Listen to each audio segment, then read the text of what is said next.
Welcome back to the GSMC Wrestling Laureate Podcast, brought to you by the GSMC Sports Network. Just going to reflect on what we talked about. Segment 1, we had our Monday Night Raw review. Segment 2, we talked about our WWE NXT preview. And segment 3, we touched a little bit on, TNA impacts against all odds. We talked about results, potential storylines. Also, what to expect, kind of moving forward with Matt and Jeff Hardy. Also, the Nemeth brothers, also Joe Henry, and also Frankie Kazarian. So let's dig right on into our meet and greet with the Wyatt Six. So recently on WWE Monday Night Raw, you saw the Wyatt Six making their crazy, absolutely eerie, scary, something out of a horror movie that you didn't really, kind of see coming. But I don't know, it was absolutely insane. But kind of moving forward here, I'm now having a little bit of once again, damn it, I hate it when this happens. Kind of having technical difficulties. Oh God, why do you gotta forsake me in my images? No. All right, okay, we're gonna have to freestyle it. So we're gonna have to freestyle it. So we're gonna have to meet the Wyatt Six. So finally here on Monday Night Raw, you saw the Wyatt family make their ultimate, much anticipated return to WWE. Totally crazy, totally something to like once, like I said, out of a horror movie. And the entrance was something. Oh my God, it was crazy. Just demolition, destruction, chaos. It was, bodies everywhere, blood everywhere. Obviously, in WWE, the blood aspect is, like a huge no-no. PG, you saw.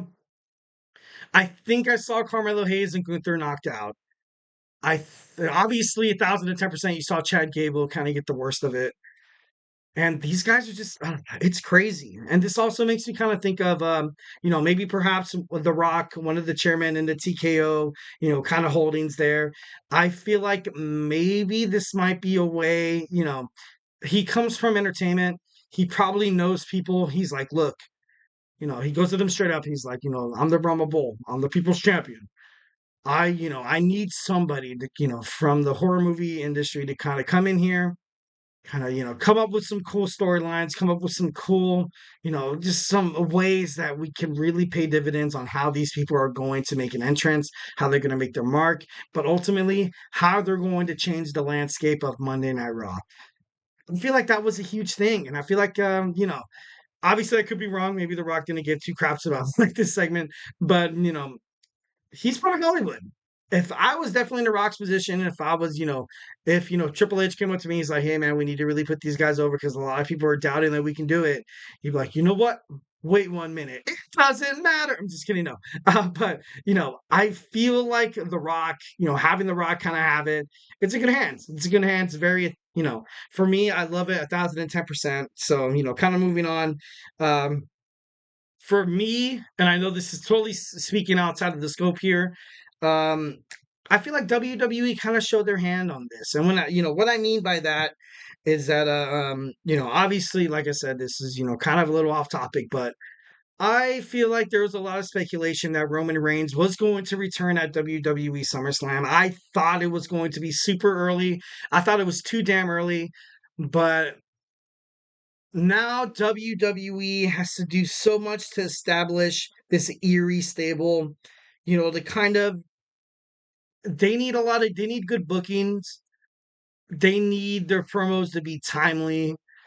They need the attention of the WWE universe and WWE executives, which makes me think that I feel like maybe Roman, that makes me feel like right now, if Roman Reigns comes back, it would absolutely take off the attention and the momentum of the Wyatt, of the Wyatt Six. So I feel like WWE kind of showed their hands on this. That it was, kind of gave me like a little bit of a, kind of like, okay, Roman Reigns now, I don't think he's going to come back within the next 6 months. But that's just me. That's just me. I could be wrong. Sports entertainment, shocking as hell. Could be kind of crazy. But yeah, honestly, yeah. So, did the Wyatt Six save Monday Night Raw? Monday Night Raw has recently, their ratings have been decreasing. A lot of people blame it on the NBA playoffs and stuff like that, but that could be part of it. But then you also have Monday Night Raw. It's a 3-hour show. It's been revolved around the Judgment Day for so very long, and a lot of people, a lot of wrestling universe fans know that the stable of the Judgment Day is going to ultimately implode one day. And honestly, it's kind of happening right now, and it's crazy. And they need something after that, and I feel like the Wyatt Six is going to be perfect, definitely 1,010%. But once again, I'm gonna reiterate on this. I've seen this happen before. You had the Fiend, the Universal Champion, lose against Bill Goldberg in a match. Obviously dethroning him, showing that the Fiend isn't as incomparable, or isn't as impossible to beat, or isn't as immortal as he seems in terms of his promotions and stuff like that, which was a huge drop. I'm not, obviously Vince McMahon was a huge nostalgic guy, so I was like, let's have Bill Goldberg come out, pay him a bunch of money, let's pay him a bunch of money. He comes out, he puts the butts in the seats.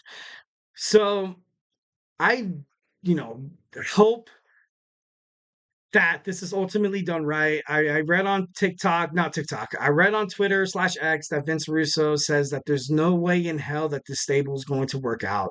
There's no way that WWE is going to kind of make this happen. And I beg to differ. I beg to differ, because this was a lot of the way I kind of thought of in terms of like the bloodline when when Roman Reigns was the champion, when they brought Jimmy and Jey Uso, I was like, oh, obviously the Samoan family, oh, that's cool, but we all kind of saw that coming, not much of a big deal, not really sure how it's going to play in terms of storyline on their given brand. I think it was SmackDown. I think it was still SmackDown. I could be wrong. And then you saw Solo Sikoa come out, and I was like, man, this guy Roman Reigns is unbeatable. You can't defeat this guy. And then Cody Rhodes loses at WrestleMania 39, and I was like, dude, this like stable, like I feel like it's gonna be dead. And then they had the Civil War. Well, no, before the Civil War, they had the Honorable Uso. They had Sami Zayn come in, and then they had the Civil War, and then they had Jey Uso, kind of siding with Sammy. And then you had a little bit of uncomfortability between the bloodline. And then you saw Roman Reigns wanting to kick out Sami Zayn. He at the Royal Rumble, he gave Sami Zayn the chair to strike Kevin Owens. Kevin Owens was obviously, he's a fellow Canadian, fellow best friend of Sami Zayn, and he couldn't do it. He couldn't do it. He couldn't do it to his best man at his wedding. So he grabbed the chair, turned on Roman Reigns, got his ass kicked. And then, they wanted Jay to do the same thing to Sami Zayn, but then Jay couldn't do it. So then you saw Jimmy get kicked out of the bloodline. And then Jay was like, you know what? You out, that means I'm out too. Sticking by his brother, sticking by his brother's side. Obviously, Jimmy wasn't able to kind of do the same thing. So then for a moment there, you kind of saw Roman Reigns and Solo Sikoa. You had that like that oh crap moment, like what could be next. And that's what I feel like. I thought this storyline between the bloodline was going to be trash. I didn't think it was going to be, I didn't think it was going to amount to anything. Obviously, you had the Usos as the longest reigning tag team champions, and you have Roman Reigns as top 5 title holders in WWE professional wrestling. Next to Bruno Sammartino, Hulk Hogan, and all that, Bob Backlund. So this could work. This could work. So, obviously Vince Russo is a huge, reason why the Attitude Era was such a hit. Obviously was, not really, fond of Vince McMahon. That's the reason why he kind of left to WCW. But, I don't know, it's kind of crazy. So let's go ahead and meet the Wyatt Six. We have Joe Gacy. Joe Gacy is Huskus Pig. I don't know if any of you guys remember, the Bray Wyatt, the Firefly Funhouse. Hi guys, and then recently, you saw Joe Gacy on WWE NXT kind of adopt a new complex and kind of twisted character. So now he's Husky's pig. Nikki Cross is Abby the Witch. Got a lot of people. Obviously, the only girls. But Nikki Cross has always kind of been a little bit of a sporadic, yet unhinged kind of individual. She's no Nikki ASH anymore. Obviously, when she won the championship, I loved it when Nikki Cross was champion. That was cool. And when she was, Women's World Tag Team Champions with Alexa Bliss, which I don't know if Alexa Bliss is going to go anywhere near that family as soon as they debut. But it's it's going to. Well, obviously they did debut. They did debut. I mean, when she debuts, is she going to hint at like a potential like a I still kind of feel like they're targeting Braun Strowman still because if Braun Strowman enters that clique, like these guys are going to be unstoppable. Unstoppable. So, should be kind of interesting kind of moving forward. Next, we have Dexter Loomis. Dexter Loomis as Mercy the Buzzer. Dexter Loomis has always kind of had, he's always been like an intriguing character within WWE. He's always been kind of mysterious. He had this stalker, kind of montage where he was with, where he was stalking The Miz and The Miz didn't want anything to kind of do with him. So now you kind of have this 40-year-old finally land up on a stable that hopefully does something with his, with his talent and also his in-ring capabilities. Love Dexter Loomis. Love that he found a way to kind of join Bo Dallas in this, stable here. We have Eric Rowan. Eric Rowan is Rambling Rabbit. Rambling Rabbit, my favorite, very much favorite Firefly Funhouse guy. He was just dude, like it was just I don't know, it was just so cool. It was just very, very cool.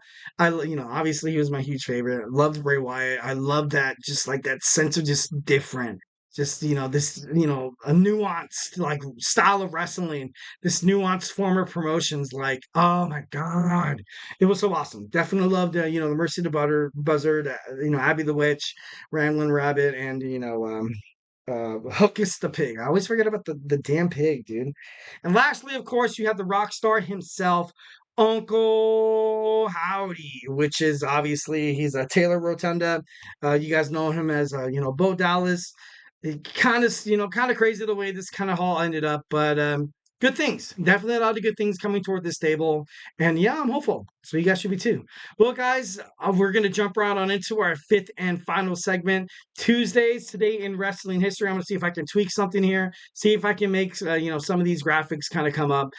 So hey, do not go anywhere.